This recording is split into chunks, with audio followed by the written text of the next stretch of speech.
Milanski Inter ponudio je Juventusu 15 miliona evra i brazilskog napadača Adriana za najboljeg svetskog golmana i italijanskog reprezentativca Gianluigija Buffona. Poznati list Tuttosport prenosi da će torinski crno-beli odbiti ponudu. Juventus ne želi da se odrekne svog najboljeg igrača pre juna kada će konkretno sa njim pregovarati o nastavku saradnje. Prema pisanju Corriere dello Sporta, italijanski reprezentativac Gianluca Zambrotta mogao bi od januara da postane igrač Milana. Pored Zambrotte, koji inače nikada nije želeo da napusti Italiju, crveno-crni su zainteresovani za usluge Xavija, kome status u timu Barcelone ozbiljno ugrožava fantastična forma Andreasa Inieste, koji se na toj poziciji ustalio u prvom timu Katalonaca. A Fabrizio Micoli mogao bi od januara ponovo da zaigra u Fiorentini, s obzirom da su čelnici ovog kluba zainteresovani za njegove usluge. Micoli, koji je nedavno potpisao ugovor sa Juventusom, trenutno na pozajmici igra u Benfiki, a mogao bi da se vrati u italijanskog prvoligaša iz Firence, ukoliko torinski klub pristane da ga pusti u zamenu za Valerija Božinova, koji već nastupa za crno-bele, ali kao Fiorentinin igrač.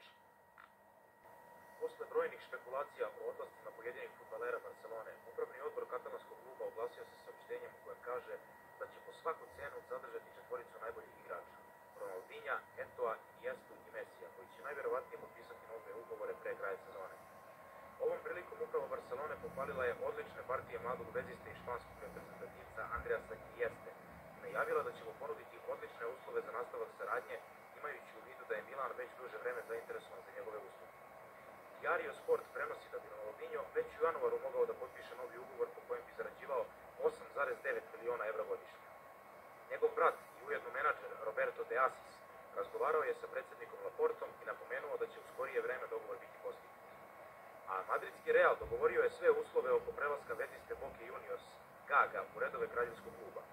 Gagov agent Marcelo Lombilja i sportski direktor Reala Predrag Mijatović usaglasili su detalje ugovora u jednom madridskom restoranu. Talentovani Argentinac potpisat će šestogodišnji ugovor, s tim što predsjednik Boca Mauricio Macri želi da Gago nastupa za njegov klub do završetka Kupa Libertadores.